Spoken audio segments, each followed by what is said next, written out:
something very desperate about those moments after grief. Il y a beaucoup de désespoir après le chagrin, ces moments où vous essayez de combler le vide après une perte. J'étais fasciné par le fait que ces personnages se servent de la prophétie et de leur ambition comme des moyens désespérés pour rester ensemble et se soutenir l'un l'autre. Cela devient un moteur très humain qui va au-delà du pouvoir et de l'avidité. Et ça, je pense que c'est vraiment contemporain. That I think is really contemporary. It's pretty extraordinary. I mean, when you go and see the play, they talk about the. Quand vous allez voir la pièce au théâtre, la bataille est hors champ, en coulisses. Donc c'est vraiment extraordinaire de pouvoir utiliser le cinéma comme un moyen de montrer cette bataille.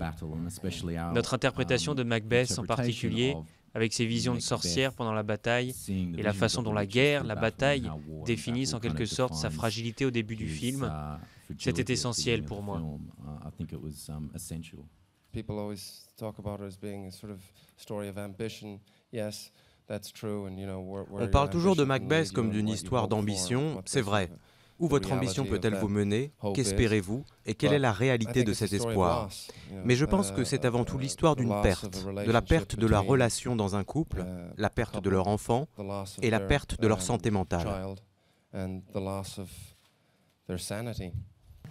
C'est la première fois, moi, en abordant un projet, que j'ai eu du mal à me laisser totalement aller à ce personnage, parce que j'ai fait souvent des personnages dramatiques, mais jamais aussi sombres. Et tous les personnages que j'ai abordés jusqu'à présent, il y avait toujours de la lumière ou un espoir, et ici c'était très très sombre.